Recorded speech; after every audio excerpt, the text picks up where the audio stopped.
You welcome to the अपक्रू CSE academy. आप सभी जानते हैं कि मैं आप लोगों को भारतीय अर्थव्यवस्था की NCERT पढ़ा रही हूँ, ठीक है, जिसमें से सबसे पहले हमने उठाया है क्लास 9th की NCERT। आप यहाँ पर देख ही सकते होंगे, मैंने लिखा भी है NCERT क्लास 9th की। और इसमें अभी तक हमने कुछ चैप्टर्स क्लास 9 की NCERT की, जिसमें आपका पहला ही है पालमपुर गाँव की कहानी,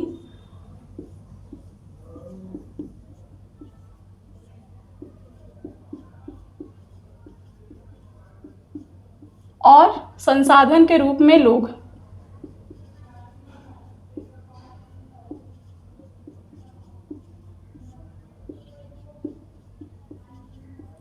ये दोनों ही चैप्टर मैं आप लोगों को क्या कर चुकी हूँ, पढ़ा चुकी हूँ, ठीक है। और इसी के बाद संसाधन के रूप में लोग जो चैप्टर है, इसके अंतर्गत शिक्षा, स्वास्थ्य, इन सभी को लेकर के काफ़ी ज़्यादा चर्चा है। तो इसी के अंतर्गत ही मैंने आप लोग को एक अलग से क्लास दिया था, किसका, नई शिक्षा नीति का, न्यू एजुकेशन पॉलिसी का, जो कि कब आया था, 2020 में। इसके ऊपर भी मैंने आप लोग को एक अलग से ही पूरा क्लास दिया हुआ है। आप में से काफ़ी लोगों ने देखा होगा, काफ़ी लोगों ने नहीं देखा होगा। इस क्लास से रिलेटेड मैंने आपको सारी चीज़ें अच्छे से बताई, और इसके ऊपर मैंने आपको एक मेंस का क्वेश्चन भी दिया था करने के लिए, ठीक है। उसके बाद दूसरा क्लास जो है हमारा संसाधन के रूप में लोग, ये भी मैंने आप लोग को कवर करा दिया है पूरी तरीके से। इसके ऊपर मेंस का क्वेश्चन मैं आज आपको इस क्लास में देने वाली हूँ। और इसके बाद हम लोग पढ़ेंगे 9th की NCERT का chapter food security in India, यानी कि भारत में खाद्य सुरक्षा। अगर आप लोग NCERT पढ़े हैं 9th की, तो आपको पता होगा कि ये जो NCERT हैं वो 9th की NCERT का आखिरी चैप्टर है, ठीक है। अब आप कहेंगे क्या 3 ही चैप्टर है 9th की NCERT में? तो नहीं, एक और चैप्टर है जो कि है आपका चैप्टर नंबर 3, जो कि है किससे रिलेटेड, निर्धनता से रिलेटेड। निर्धनता एक चुनौती, इससे रिलेटेड है चैप्टर 3 क्लास 9 की NCERT में। लेकिन चूंकि मैंने आपसे बताया है कि मैंने आपको इंडियन इकोनॉमी के सेक्शन में, इसी प्लेटफॉर्म की प्लेलिस्ट में आप जाएंगे, इसी चैनल के प्लेलिस्ट में, तो आपको इंडियन इकोनॉमी का एक सेक्शन मिलेगा, जिसमें मैंने निर्धनता को 2 पार्ट में बहुत ही डिटेल से बताया है। उसकी एक एक योजनाओं के कार्यक्रमों से लेकर के उसके जितने भी आधारभूत, जितनी भी स्टडीज़ हो सकती हैं, जितने भी उसके कॉन्सेप्ट हो सकते हैं, वो सारी चीज़ें मैंने आपके क्लियर की हुई हैं। इसीलिए मैं आपको यहाँ पर इसे नहीं पढ़ाऊँगी। और चूँकि ये 11th के NCERT में भी है, तो अगर मुझे दोबारा से पढ़ाना ही होगा तो मैं 11th के NCERT में निर्धनता को आपको पढ़ाऊँगी, इन दोनों को मर्ज करके, ठीक है। तो इसीलिए हम लोग संसाधन के रूप में लोग, यानी कि 2nd चैप्टर से डायरेक्ट जंप किए हैं किस पे, 3rd चैप्टर पे, भारत में खाद्य सुरक्षा, ठीक है। तो चैप्टर पे आने से पहले मैं आप लोग को बता दूं, हमारे संसाधन के रूप में लोग जो चैप्टर था, उससे रिलेटेड एक मेंस का क्वेश्चन आप लोग चाहें तो इसको अटेम्प्ट भी कर सकते हैं। क्वेश्चन क्या है देखते हैं। भारत जैसे विशाल जनसंख्या वाले देश में, आप सभी जानते हैं भारत हमारा क्या है, विशाल जनसंख्या वाला देश है। तो इस देश में मानव पूंजी के निर्माण की परिस्थितियों का वर्णन करें, ठीक है। एक तो ये है कि भारत जैसे विशाल जनसंख्या वाले देश में मानव पूंजी के निर्माण के लिए क्या क्या परिस्थितियां हैं, इनका आपको वर्णन करना है। मैंने आप लोगों से बताया है कि जनसंख्या ज़्यादा होने का कोई महत्व नहीं है अगर वो एक कैपिटल के रूप में ना हो, ठीक है। मैंने एक एग्जाम्पल दिया था आपको कि अगर प्लॉट है, कोई ज़मीन का एक हिस्सा है, एक भाग है, अगर ये आपको फसल न दे तो इसके होने ना होने का कोई मतलब नहीं है। ये बस इस गिनती में आएगा कि चलो हमारे पास ये प्लॉट है, लेकिन वो प्लॉट क्या है, खाली है, वहाँ पर किसी प्रकार का हमें क्या फ़ायदा वहाँ से नहीं मिल रहा है, तो इसका कोई महत्व नहीं है, ये महत्वहीन है। उसी प्रकार से आबादी चाहे कितनी भी ज़्यादा हो हमारे देश में, अगर ये आबादी हमारे देश की अर्थव्यवस्था में अपनी योगदान न दे तो उस आबादी का भी कोई अर्थ नहीं है। इसीलिए इस आबादी का सही से यूज़ लेने के लिए हमें क्या बनाना पड़ेगा, उनको कैपिटल बनाना पड़ेगा, मानव संसाधन को मानव पूंजी बनाना पड़ेगा। तो इसी के लिए पूछा जा रहा है कि क्या परिस्थितियां हैं हमारे देश में। उसके बाद आपको बताना है कि ऐसे कौन कौन से कारण हैं जो मानव संपदा के उत्थान में रुकावट बनती हैं, ठीक है। आपको इसके साथ साथ ये भी बताना है कि हमारे देश में ऐसी कौन कौन सी परिस्थितियां हैं जिससे हम मानव पूंजी का निर्माण कर सकते हैं इतनी बहुत बड़ी जनसंख्या के साथ। और दूसरा, ऐसे कौन कौन से रीज़न हैं जिसके वजह से मानव संपदा को मानव पूंजी में तब्दील करने में, उसके उत्थान करने में क्या आती हैं, बाधाएं आती हैं, चुनौतियां आती हैं। अगर आपने ये चैप्टर पढ़ा होगा क्लास देखा होगा तो इस क्वेश्चन को आप बहुत ही ईजिली कर ले जाएंगे। काफ़ी इजी क्वेश्चन है, सारे चैप्टर को अपने आप में ये समाहित करता है। ठीक है, मेरा टारगेट भी रहता है, ये सब क्वेश्चंस मैं खुद से इसीलिए बनाती हूँ ताकि ये जो एक क्वेश्चन हो आपका वो क्या करे, आपके पूरे एनसीईआरटी को कवर कर ले और आपकी भी एक कला पता चले कि आप इतने बड़े चैप्टर को 250-200 वर्ड्स में कैसे समाहित कर सकते हैं एकदम परफेक्टली। तो आप इसको कोशिश करिएगा कि लिखिएगा। ठीक है, तो खैर ये सब रही बात की बातें। आते हैं हम अपने आज के क्लास के ऊपर, एनसीईआरटी 9th की food security in India, Bharat में खाद्य सुरक्षा। ठीक है, अब आप सभी जानते हैं कि खाद्य सुरक्षा कितना इम्पॉर्टेंट है हमारे देश में। हमारे देश में भुखमरी की जो हालात हैं वो काफ़ी ज़्यादा ख़राब चल रही हैं। रैंकिंग भी हमें बड़ी अच्छी खासी मिली है, आप भी जानते हैं, ग्लोबल हंगर इंडेक्स में हम लोग को। और इस लिहाज से अगर हम देखें तो चूँकि हमारा देश बहुत बड़ी जनसंख्या वाला देश है, ठीक है, ऐसे में यहाँ पर चुनौतियाँ स्वाभाविक रूप से रहना लाजमी है। हर तरीके की चुनौतियाँ रहेंगी हमारे देश में। ठीक है, इतनी बड़ी जनसंख्या का भरण पोषण करना एक बहुत बड़ी चुनौती है और उसी चुनौती को किस प्रकार से सॉल्व किया जा सकता है, टैकल किया जा सकता है, आज उन हर एक प्रोस्पेक्ट को हम लोग क्या करेंगे, देखेंगे। मे भी ये क्लास आपका 2 पार्ट में हो जाए क्योंकि काफ़ी बड़ा है, तो इसको समझने के लिए आपको दो पार्ट तो ज़रूरी हैं। बहुत लंबी क्लासेस हो जाएंगी तो देखने में भी बोरिंग लगता है, तो इसे हम 2 पार्ट में देखेंगे। ठीक है, इसके सारे कॉन्सेप्ट को हम लोग समझेंगे 2 पार्ट में। तो सबसे पहले हम बात करते हैं एनसीईआरटी की क्लास 9th की, भारत में खाद्य सुरक्षा को लेकर के। तो इसमें देखिए, खाद्य सुरक्षा पढ़ने से पहले हमें ये जानना पड़ेगा कि खाद्य सुरक्षा होता क्या है। ठीक है, यहाँ पर कुछ पॉइंट्स रहेंगे जिनके ऊपर हम एक एक करके क्या करेंगे, डिस्कस करेंगे। तो सबसे पहले तो ये हम देखेंगे कि खाद्य सुरक्षा क्या है। ठीक है, यानी खाद्य सुरक्षा से तात्पर्य क्या है, इसका मतलब क्या है, इसका अर्थ क्या है। तो अगर हम बेसिकली देखें तो कुछ क्वेश्चंस हमारे दिमाग में आती हैं जब हम खाद्य सुरक्षा को पढ़ते हैं। तो एक तो ये कि हमारे देश में खाद्यान्न कितना है, ठीक है, अनाज का भंडारण कितना है, उसकी व्यवस्था कैसी है, हमारे देश में खाद्यान्न का आयात कैसा है, एक क्वेश्चन ये। दूसरा, हमारे देश में लोगों की खाद्यान्नों तक पहुंच की उचित व्यवस्था है कि नहीं है, ये भी हम देखेंगे। उसके बाद हम देखेंगे कि अगर मान लीजिए खाद्यान्न भी है और पहुंच की उपलब्धता भी है, लेकिन क्या हमारे देश के लोग इतने सामर्थ्य हैं कि उनके पास इतना पैसा है कि उस चीज़ को वो क्या कर सके, खरीद सकें और अपना पेट भर सकें। ठीक है, तो इन सभी चीज़ों का जो पूरा प्रोस्पेक्ट आता है वो खाद्य सुरक्षा के अंतर्गत आता है। यानी कि खाद्य सुरक्षा का एक तात्पर्य ये होता है कि सभी के लिए सदैव भोजन की, कैसा भोजन, पौष्टिक और सुरक्षित भोजन की उपलब्धता, उसकी पहुंच और उसे प्राप्त करने की सामर्थ्यता ही क्या कहलाती है, खाद्य सुरक्षा कहलाती है। ठीक है, क्या इसके अंतर्गत क्या आता है कि सभी के लिए, यानी कि देश के सभी नागरिकों के लिए सदैव, यानी कि हमेशा, सदैव पौष्टिक भोजन की उपलब्धता, वहाँ तक पहुँच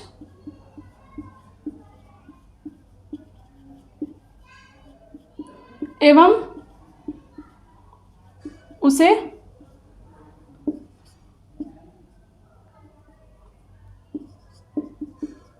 प्राप्त करने का सामर्थ्य,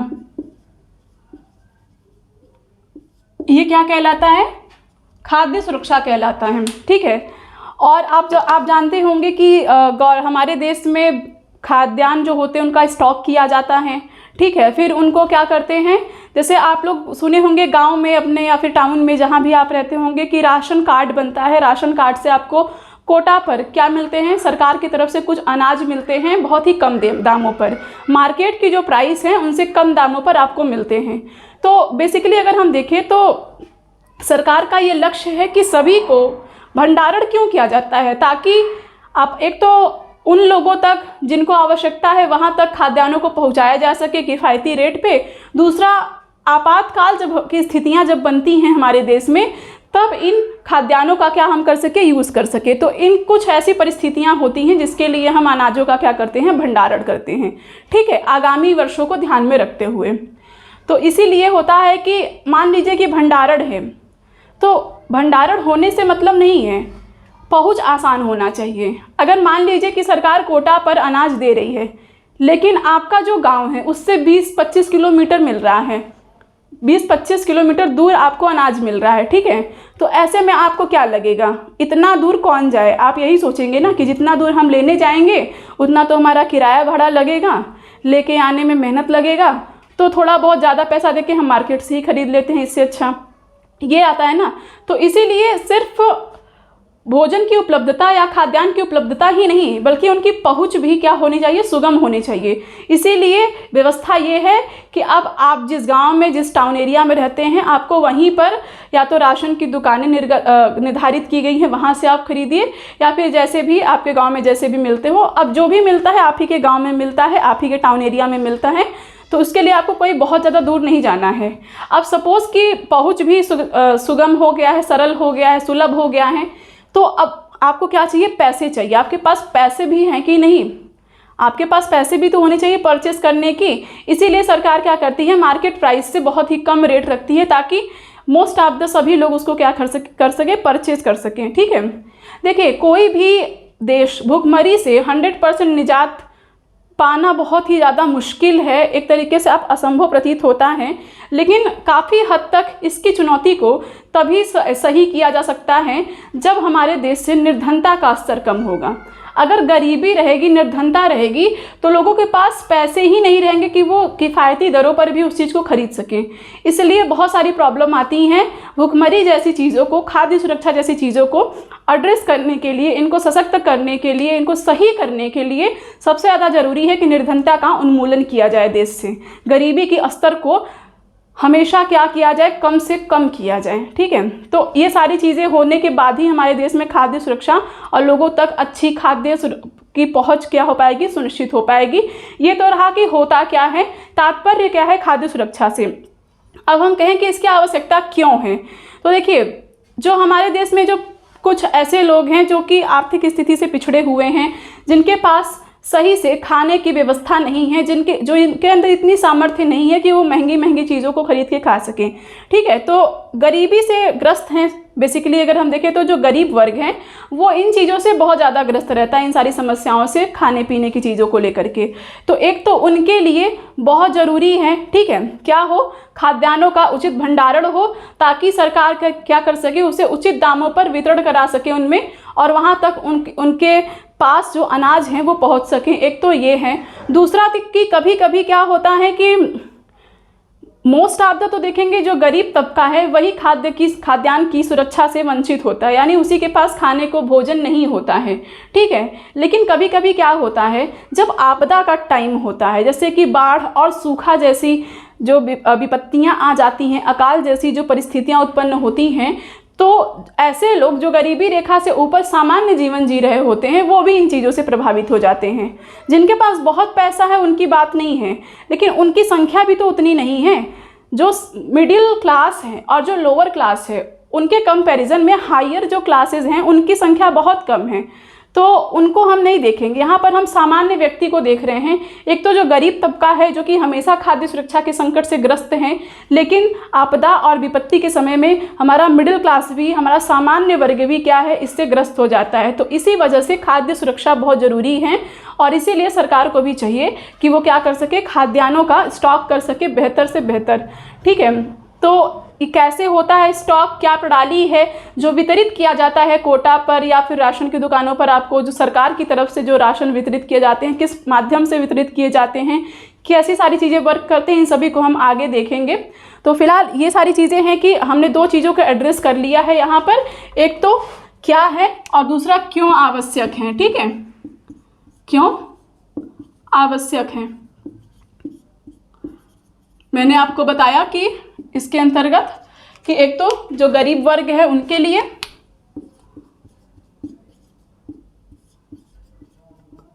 गरीब वर्गों के लिए, दूसरा आपदा के लिए, आपदा के समय। ठीक है, ऐसी परिस्थितियों के लिए खाद्यान्न सुरक्षा का होना यानी कि खाद्यान्न का उचित भंडारण होना बहुत ही ज़्यादा आवश्यक है।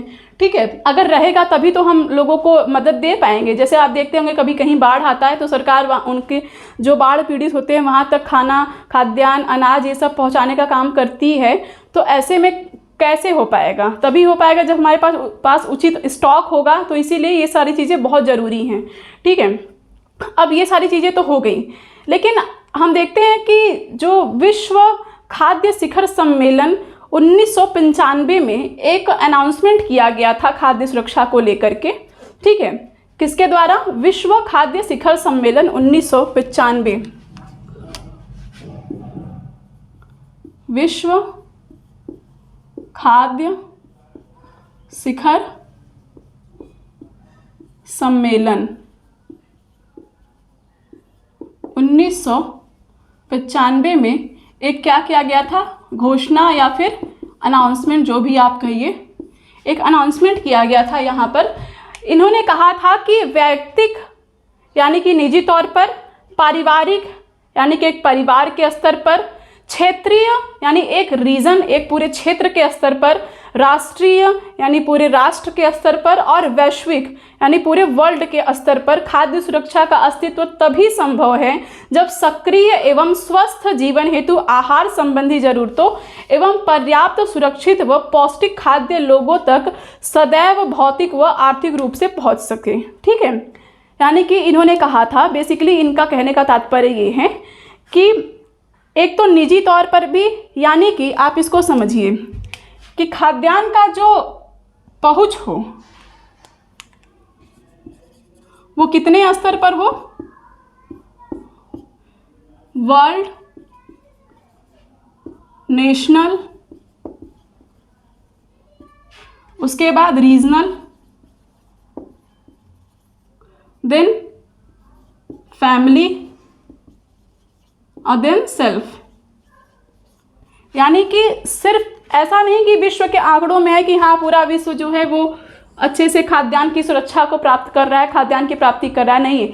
समाज के, पूरे दुनिया के एक एक व्यक्ति तक जिस दिन सुरक्षित और पौष्टिक आहार की पहुंच सुनिश्चित हो पाएगी, किसकी? सुरक्षित व पौष्टिक आहार, पौष्टिक भोजन या खाद्यान्न,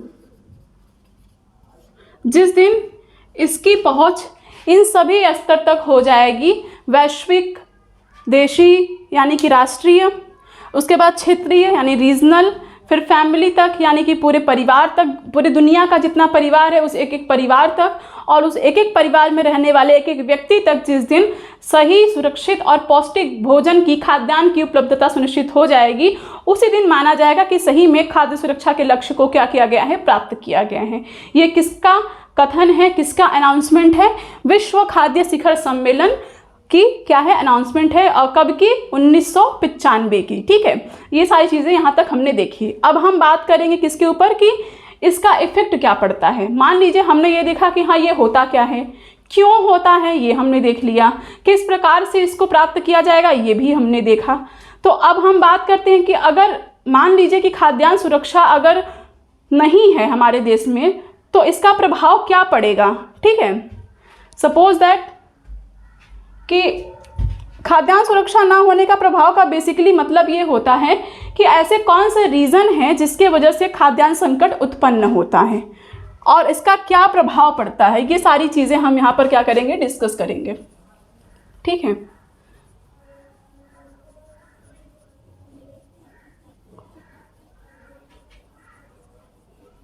सबसे पहले हम इसके कारण के ऊपर देखेंगे कि किन कारणों से अक्सर खाद्यान्नों की क्या होती है? कमी आती है किसी भी देश के अंतर्गत, किसी भी सोसाइटी के अंतर्गत।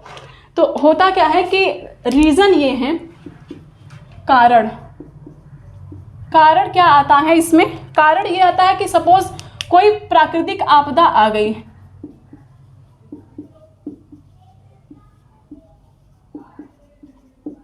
ठीक है, जैसे सूखा, बाढ़, अकाल आदि, ऐसी कोई भी स्थिति सपोज आ जाती है मान लीजिए, ठीक है। सिर्फ सूखे से ही नहीं, बाढ़ से भी, मतलब पानी बहुत कम मिले या पानी बहुत ज़्यादा मिले, दोनों ही हानिकारक होता है। तो अगर सूखा, बाढ़ जैसी कोई विकट परिस्थितियां आ जाएं देश के अंतर्गत या देश के किसी भी हिस्से में, तो वहाँ की, उस हिस्से की क्या होती है, उपज जो होती है वो कम हो जाती है। इफेक्ट क्या पड़ता है ये अब देखिए, प्रभाव, ठीक है। ऐसी परिस्थितियों की वजह से क्या होता है, उपज जो है वो कम हो जाता है।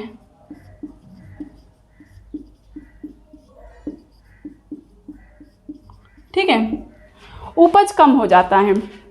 जाहिर सी बात है, अगर जैसे आप देखते हैं बिहार में हर साल बाढ़ आते हैं, अभी रिसेंटली पाकिस्तान में काफ़ी ज़्यादा बाढ़ आया हुआ है, आप देख ही रहे हैं, और पाकिस्तान की स्थिति जो है वो काफ़ी ज़्यादा डगमगा गई है। वहाँ का पूरा इकॉनमी पूरी तरीके से, लोगों का जो जीवन स्तर है वो एकदम गिर गया है।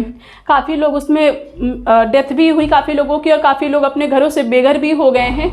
तो अगर आपने देखा है तो देख लीजिए, नहीं तो न्यूज़ पर आपको ये चीज़ें पता ही होंगी, जाहिर सी बात है, डेली का न्यूज़ है ये सारी चीज़ें। तो वहाँ की स्थिति बहुत विकट है। किस वजह से? बाढ़ की वजह से। महंगाई इतनी बढ़ गई कि जो प्याज हमारे यहाँ 40 रुपया किलो, 30 रुपया किलो बिक रहा है, जो टमाटर 30-20 रुपया किलो बिक रहे हैं, वो वहाँ पर 500-600 रुपया किलो बिक रहे हैं।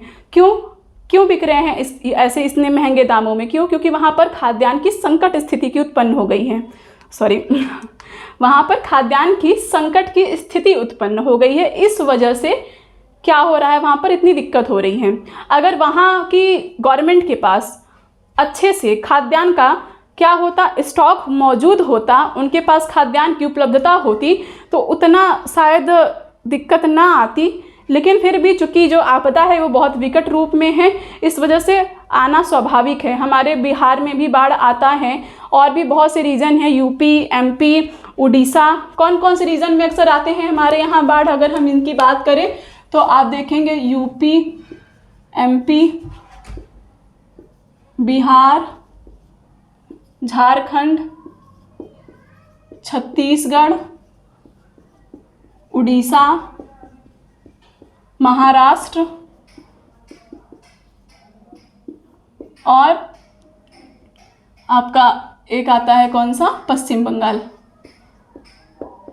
ठीक है, उत्तर भारत के जो ये रीजन है, यहाँ पर अक्सर खाद्यान्न संकट की विकट स्थितियाँ देखने को मिलती हैं। आप भी जानते हैं बिहार में हर साल कोसी नदी के द्वारा बाढ़ आता है।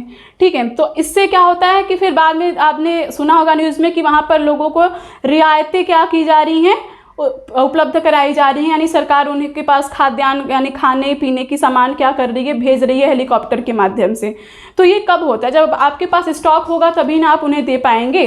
इसके जो पूरी व्यवस्था है, इसका जो पूरा संचालन है, ये पहले से ही इसीलिए किया जाता है ताकि ऐसी जब संकट की स्थिति आए तब इनका क्या किया जा सके, इनका चुनौतीपूर्वक इनको स्वीकार किया जा सके और इनका समाधान किया जा सके। तो इसीलिए ये सारी चीज़ें बहुत आवश्यक हैं। तो चूँकि हमने कहा कि जब प्राकृतिक आपदाएं आ जाती हैं कभी कभी बहुत ज़्यादा, चूँकि निर्धनता की वजह से जो लोग जूझ रहे हैं वो प्राकृतिक कारण नहीं है, वो निर्धनता तो एक समाज की एक सच्चाई है। और हर एक जनसंख्या बहुल देश में, हर एक विकासशील देश में निर्धनता कितनी कम या ज़्यादा मात्रा में उपस्थित ही होती है। उन चीज़ों को तो निर्धनता ख़त्म करके ही एड्रेस किया जा सकता है। ठीक है, लेकिन जब ऐसी स्थिति आ जाए कि जो लोग निर्धनता की कैटेगरी में नहीं आते, वो भी खाद्य सुरक्षा के संकट से जूझ रहे होते हैं, उनके पास भी खाने को खाना नहीं होता, ऐसी स्थितियां कब उत्पन्न होती हैं? मैंने आपको बताया था, ऐसी स्थितियां कब उत्पन्न होती हैं? आपदा के समय में उत्पन्न होती हैं। यहाँ पर मैंने आपको बताया। तो प्राकृतिक आपदाओं में सूखा और बाढ़ जैसी स्थितियां ही होती हैं जिनके वजह से खाद्यान्नों की उपज क्या होती हैं, वो कम हो जाती हैं। ठीक है, और खाद्यान्नों की उपज कम होती है तो इससे होता क्या है कि खाद्यान्नों की कमी हो जाती है। ठीक है, यानी कि भोजन के खाद्य पदार्थों की क्या हो जाती है, कमी। उपज कम होगी तो खाद्य पदार्थों की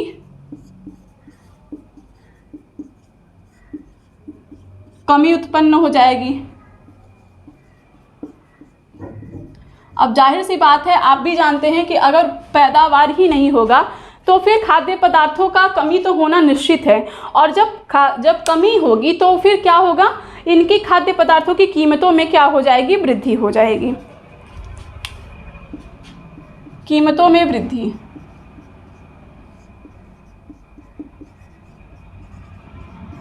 ठीक है, कीमतों में क्या हो जाएगी, वृद्धि हो जाएगी। जैसे मैंने आपको बताया कि पाकिस्तान में इस टाइम प्याज जो है वो 400 रुपया किलो है, टमाटर 300 या 500, ठीक ठीक मुझे याद नहीं आ रहा है, इतना महंगा चल रहा है।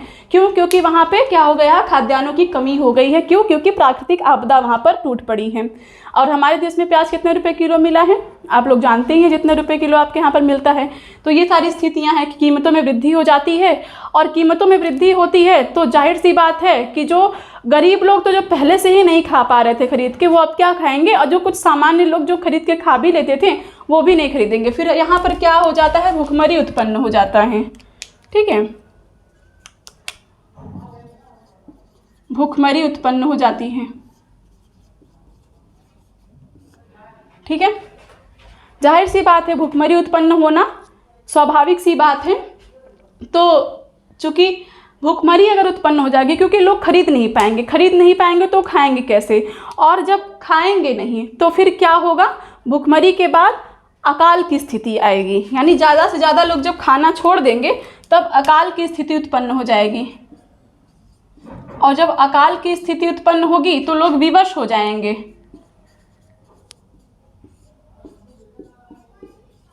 विवश हो जाएंगे लोग, और विवश होकर क्या करेंगे, विवश होकर के लोग क्या करेंगे, वो लोग सड़े हुए एवं दूषित जल एवं खाद्य पदार्थों को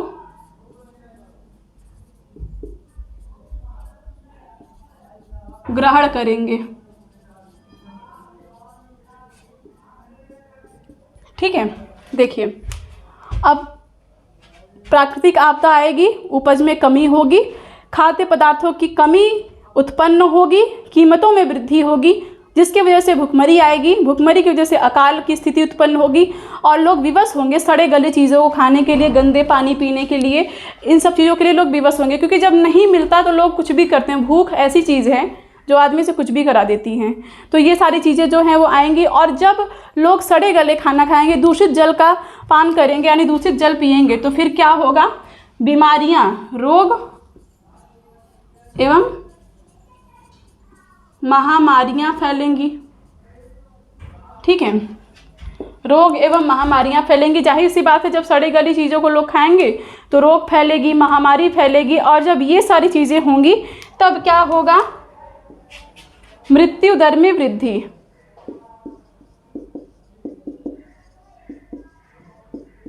मृत्यु दर में क्या होगी, वृद्धि होगी, यानी कि लोग ज़्यादा से ज़्यादा क्या करेंगे, मरना स्टार्ट कर देंगे। मृत्यु दर जो है हमारे यहाँ का, डेथ रेट जो है वो क्या हो जाएगा, तेज़ी से बढ़ेगा। ये सारे क्या है, इफेक्ट होते हैं किसका, खाद्यान्न सुरक्षा न होने का, ये सारे प्रभाव हैं।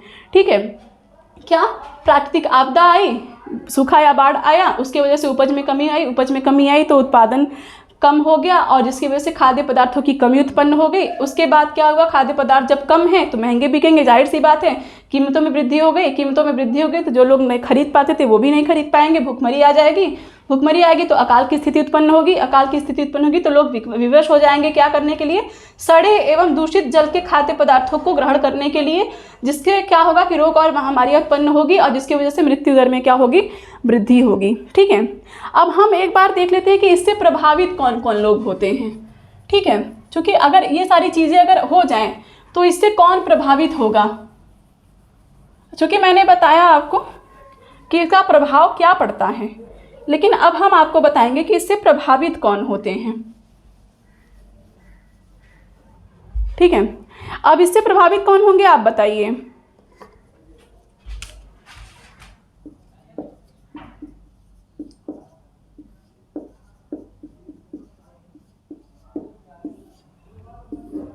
ये आपको बताना है कि इससे प्रभावित कौन होंगे। सिंपल सी चीज़ है,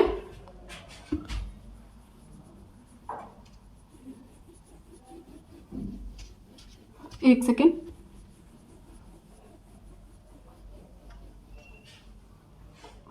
सिंपल सी चीज़ है, इससे कौन प्रभावित होंगे, वो जिनकी आर्थिक स्थिति या तो पहले से ही खराब थी या तो बाद में अकाल आने के बाद क्या हो गई, खराब होना स्वाभाविक थी, क्योंकि उनकी स्थिति अच्छी तो थी, उतनी नहीं थी कि वो इन सब चीज़ों से भी क्या कर सके, निजात पा सके। तो एक तो देखिए जो भूमिहीन श्रमिक हो, ठीक है,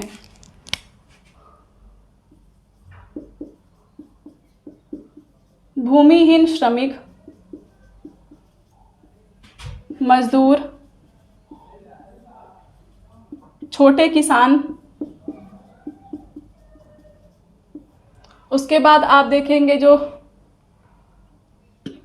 भिखारी लोग होते हैं, भिखारी लोग जो होते हैं जाहिर सी बात है वो भी इस चीज़ से प्रभावित होंगे। फिर जो अनियमित मजदूर होते हैं, शहरों में पाए जाते हैं अनियमित मजदूर ज़्यादा से ज़्यादा, वो कम वेतन वाले लोग,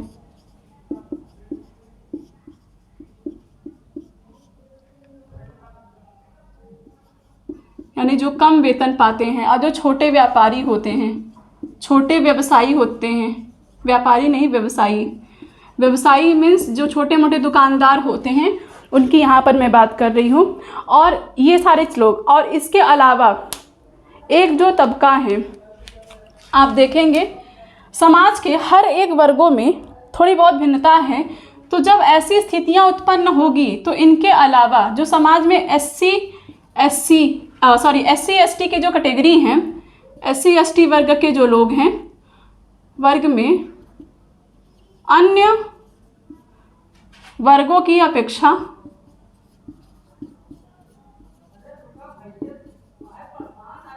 ज़्यादा संकट, चूँकि देखिए हम ये नहीं कह रहे हैं कि एससी एसटी में सभी को दिक्कत होगी, लेकिन एससी एसटी और कुछ पिछड़ा वर्ग जो हैं उनकी जो परिस्थितियां हैं वो पहले से ही अन्य की तुलना में थोड़ी सी विकट रही हैं। तो उनसे क्या होता है कि जो ये वर्ग है वो ज़्यादा प्रभावित होता है, ठीक है। और दूसरा, पुरुषों की तुलना में महिलाएं ज़्यादा प्रभावित होती हैं।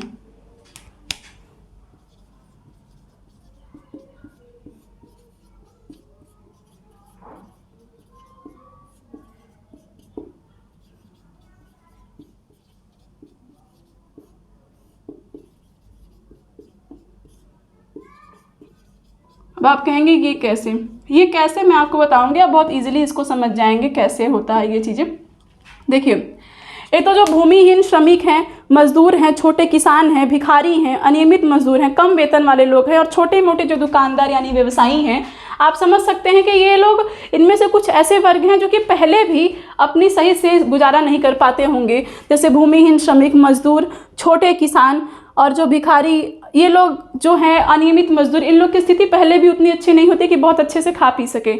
और लेकिन ये लोग थोड़ा बहुत ठीक भी थे, लेकिन जब आपदाएं आएंगी तो ये लोग और ज़्यादा प्रभावित हो जाएंगे, बहुत ज़्यादा। तो इन सब के सामने संकट रहेगी। जो सामान्य जो उच्च वर्ग होता है उनमें, और जो निम्न वर्ग यानी कि जो एससी एसटी वर्ग होते हैं, तो इनमें क्या है कि थोड़ी सी जो सामाजिक जो है अंतर बहुत ज़्यादा, सामाजिक पिछड़ापन इनके अंतर्गत बहुत है, ठीक है। इसका रीज़न है कि यहाँ पर ज़्यादा संकट इसलिए आएगी क्योंकि यहाँ पर सामाजिक पिछड़ापन अन्य की तुलना में अधिक है।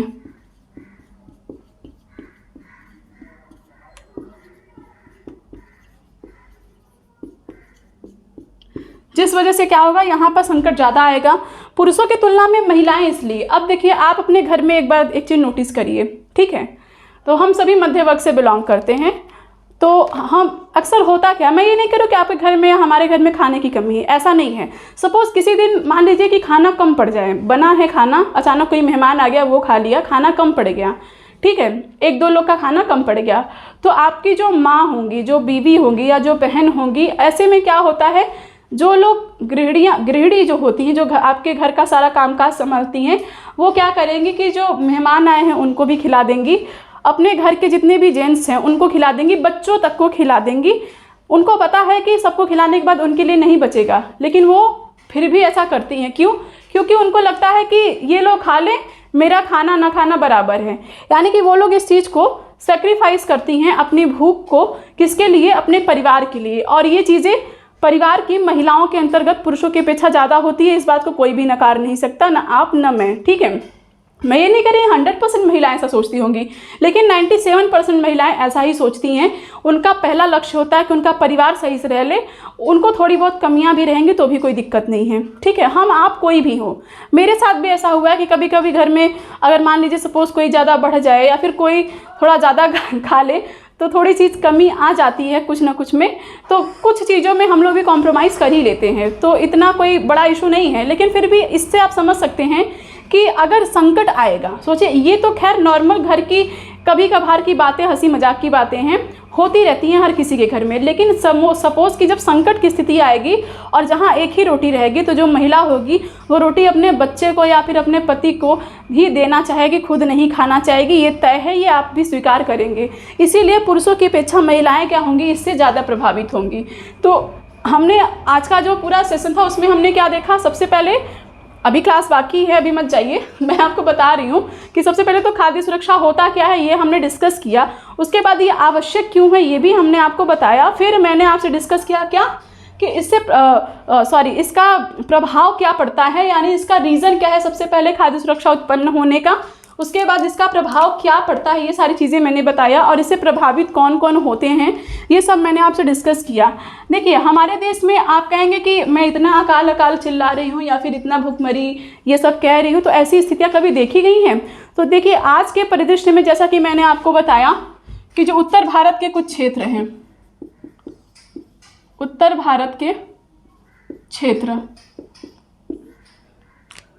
जिनमें मैंने अभी आपको लिखा था कि यूपी, एमपी, बिहार, ओडिशा, छत्तीसगढ़, झारखंड, महाराष्ट्र, ठीक है, थोड़ा बहुत राजस्थान को ले लीजिए, तो ये सारे, वेस्ट बंगाल तो स्पेशली, तो ये सारे जो रीज़न हैं यहाँ पर आज भी देखी गई हैं, ऐसे ऐसी खबरें आई हैं कि जो भूखमरी है वो अच्छी खासी मात्रा में यहाँ पर देखी गई हैं। जब भी अब बिहार में जब बाढ़ आता है, पश्चिम बंगाल, उड़ीसा, ये सारी तो तटीय राज्य हैं, यहाँ पर तो हर साल आता है, और महाराष्ट्र भी आप देखेंगे तटीय है। ऐसे ही बाकी अदर जगह पर थोड़ा सोशली जो है पिछड़ापन, वो सारी चीज़ें मौजूद हैं, जिस वजह से होता क्या है कि एमपी और यूपी में तो ज़्यादा से ज़्यादा देखिए तो सामाजिक पिछड़ापन ज़्यादा है, और जो थोड़ा निचले तबके के लोग हैं उनके अंतर्गत ये सारी चीज़ें ज़्यादा हो जाती हैं। तो ऐसे कुछ कुछ जो राज्य हैं, ये सारे जो राज्य हैं, यहाँ से आए दिन अक्सर जो साल में एक आध बार कोई ऐसी घटना सुनने को मिलती है कि भुखमरी के स्तर को काफ़ी ठीक ठाक मात्रा में एड्रेस किया जाता है। लेकिन अभी हम बात करें तो अब तक का हमारे देश का, भारत का अब तक का सबसे बड़ा अकाल जो आया था वो आया था 1943 में, ठीक है।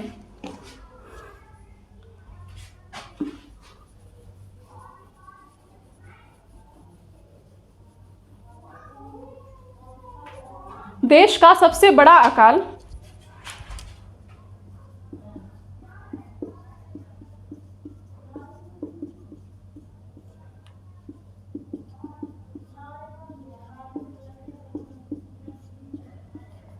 1943 में आया था, बंगाल का अकाल।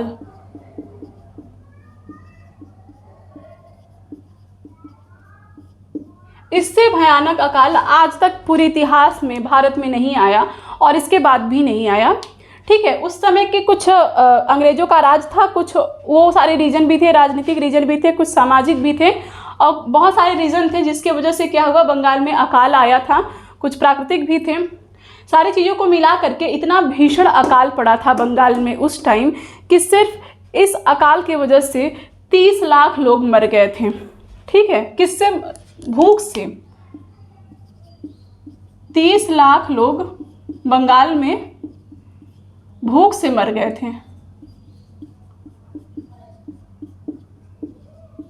देख रहे हैं आप कितना बड़ा ये रेशियो देख रहे हैं। 30 लाख लोग अकाल में मर जाएं सिर्फ कुछ ही महीनों के अंतर्गत, ये बहुत बड़ी बात है। इससे बड़ा अकाल नहीं इससे पहले कभी देखा गया और ना ही इसके बाद, भगवान न करे कि ऐसी विपत्तियां हमारे देश में हमें देखने को मिले। ऐसी चीज़ें ना हो, इन्हीं सब के मद्देनज़र इसके बाद तो समझ लीजिए कि बहुत बुरा हाल हुआ था देश का। 1943 का आप देख रहे हैं, उस टाइम देश आज़ाद होने का सारा मूवमेंट चल रहा था। तो इस टाइम का ये अकाल बहुत ही ज़्यादा दर्दनाक, बहुत ही ज़्यादा भयानक था। सोच के भी देखिए कि भूख से कोई मर जाए, और वो भी 1-2 लोग नहीं 30 लाख लोग मर जाएं, किससे? भूख से। हालांकि आज भी ऐसी घटनाएं यहाँ पर सुनने को मिलती है, लेकिन ये बहुत ही नगण्य है, समझ लीजिए कुछ नहीं है इसके कंपैरिजन में। तो ये जो है ठीक ठाक इन सब मात्रा में से आज भी विपत्तियाँ, आपदाएं सुनने को मिलती हैं, लेकिन ये जो था ये तो मतलब नेक्स्ट लेवल का था। ऐसा ना हो, इसीलिए ज़रूरी है। देखिए, विपत्तियाँ कभी भी आ सकती हैं। कोविड टाइम देख ही रहे थे, कोविड जैसे आया, कोरोना, ऐसी चीज़ें कब क्या हो जाए कोई नहीं जानता। प्रकृति एक ऐसी चीज़ है जिसे कोई नहीं समझ सकता कि कब क्या हो जाए। प्रकृति को बचाना हमारे हाथों में है, और अगर हम प्रकृति से खिलवाड़ करेंगे तो प्रकृति किसी दिन हमारे साथ खिलवाड़ करेगी। ठीक है, आप सोच सकते हैं कि आज के भाग दौड़ भरी ज़िंदगी में लोग अपने घर से नहीं निकल रहे थे। कोविड टाइम में पूरे दुनिया को कोरोना ने घर में बैठा दिया। आज की भाग दौड़ भरी ज़िंदगी को उसने एकाएक रोक दिया। ये सोचना हम लोग कभी सोचे भी नहीं होंगे कि ऐसा कोई दिन हम देखेंगे जिस दिन सड़क पे गाड़ियाँ ना दिखें। कितना भयानक दृश्य था उस टाइम का, तो उसको हम लोग देखते हैं। लेकिन सोचिए, जिन्होंने इसको झेला है उनको आप सोचिए एक बार। तो ऐसी स्थितियां ना उत्पन्न हो देश में, इसीलिए आवश्यकता है कि सरकार क्या करे, खाद्यान्नों की सही भंडारण व्यवस्था करे, सही से उपलब्धता को उसको सुनिश्चित करे, आसानी से लोगों तक पहुंच उसका सुनिश्चित हो पाए। आपदा के टाइम में इसका उपयोग करने के लिए उचित देश में भंडारण की व्यवस्था हो। ये सारी चीज़ें क्या हैं, बहुत ज़रूरी हैं। ठीक है, आज के डेट में अगर हम देखें तो कुछ ऐसे रीज़न है जहाँ पर, जैसे अगर आप देखेंगे, मैं आपको कुछ जगह बताती हूँ। उड़ीसा में एक जगह है कालाहांडी और काशीपुर। ठीक है,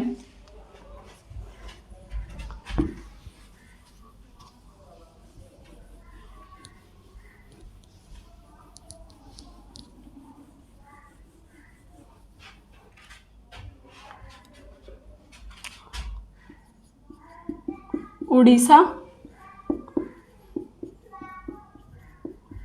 कालाहांडी एंड काशीपुर। ठीक है, उड़ीसा का कालाहांडी और काशीपुर। इसी प्रकार से राजस्थान का बारन जिला।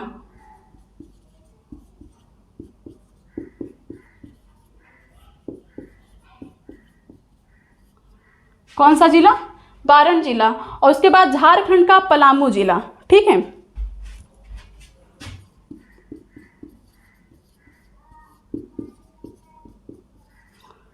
ये कुछ ऐसे रीज़न हैं, मतलब कि एक तो उड़ीसा का कालाहांडी काशीपुर, राजस्थान का बारन और झारखंड का पलामू।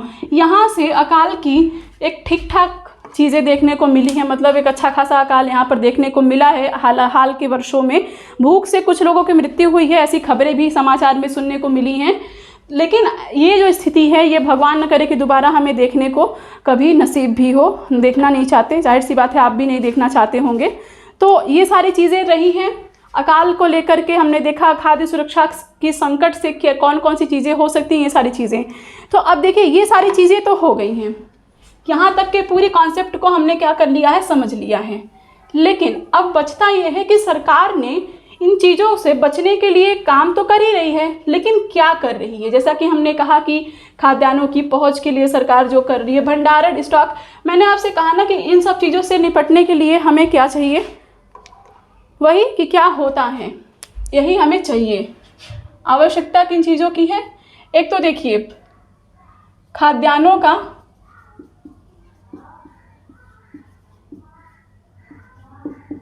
उचित क्या हो, भंडारण हो देश में।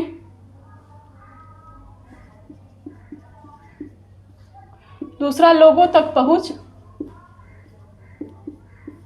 लोगों तक सुगमता से पहुंच। उसके बाद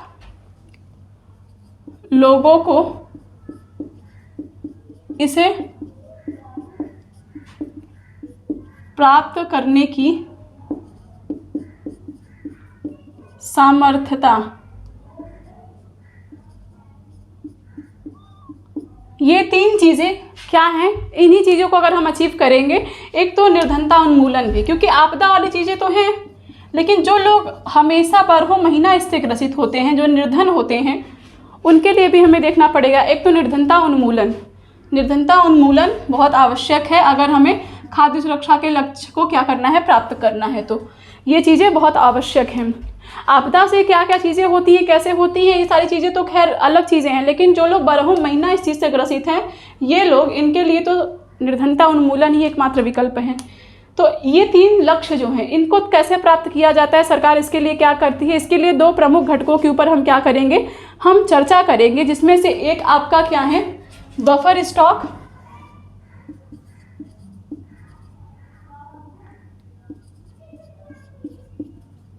बफर स्टॉक क्या होता है, क्या नहीं होता है, इसके ऊपर हम चर्चा करेंगे।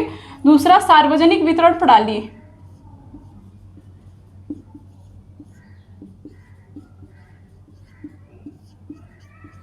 यानी कि शॉर्ट फॉर्म में हम इसको क्या बोलते हैं, पीडीएस। पीडीएस का शुरुआत कब हुआ, बाद में टीपीडीएस क्या है, ये सारी चीज़ें जो भी इसमें बदलाव आई हैं, उन चीज़ों को हम क्या करेंगे, समझेंगे कि पीडीएस क्या होता है, सार्वजनिक वितरण प्रणाली क्या होता है, इन चीज़ों को हम जानेंगे। उसके बाद इसमें समय समय पर जो भी संशोधन परिवर्तन हुए हैं उसको देखेंगे। बफर स्टॉक किस प्रकार से कार्य करता है खाद्य सुरक्षा के लिए, इसको हम देखेंगे। और उसके बाद लास्ट में एक और चीज़ को हम देखेंगे, सहकारी समितियों का खाद्य सुरक्षा में क्या योगदान है। सहकारी समितियों का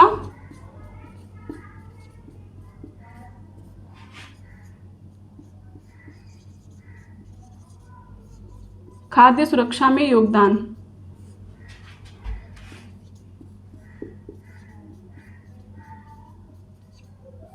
ठीक है, सहकारी समितियां क्या होती हैं, फूड सिक्योरिटी के मामले में अपना रोल कैसे अदा करती हैं, पीडीएस सिस्टम क्या होता है यानी सार्वजनिक वितरण प्रणाली क्या होता है। उसके बाद हम देखेंगे इसमें कि बफर स्टॉक क्या होता है, ये किस प्रकार से खाद्य सुरक्षा के लिए कार्य करता है। इन सभी चीज़ों के ऊपर हम चर्चा करेंगे, लेकिन इसमें नहीं, नेक्स्ट पार्ट में। क्लास काफ़ी लंबी हो जाएगी, इसीलिए इस क्लास को हम यहीं पर रोकते हैं। आई होप यहाँ की जितनी भी कंसेप्चुअल चीज़ें थी खाद्य सुरक्षा को लेकर के, क्या होता है, क्यों आवश्यक है, कौन इससे प्रभावित होते हैं, इसका प्रभाव क्या पड़ता है, और बाकी सारी अकाल कहाँ कहाँ हमारे देश में आज भी देखने को मिलती हैं, अकाल जैसी स्थितियाँ, ठीक है, जो कि मैंने आपको बताया कुछ नाम। और अब तक का जो सबसे भीषण अकाल है वो कब पड़ा, ये भी मैंने आप लोगों से डिस्कस किया। ये सारी चीज़ें हैं, इन सब चीज़ों के ऊपर मैंने चर्चा किया। कल हम कुछ डेटा और उसके बाद जो हमारा बचा हुआ टॉपिक है, ये तीनों topic, buffer stock, PDS system और उसके बाद सहकारी समितियों में खाद्य सुरक्षा का योगदान, इसके ऊपर हम क्या करेंगे, डिस्कस करेंगे। तो फिलहाल के लिए इस क्लास में सिर्फ इतना ही। अगर आपको क्लास पसंद आता है तो इसे लाइक भी किया करिए, शेयर भी किया करिए, और thank you so much for watching.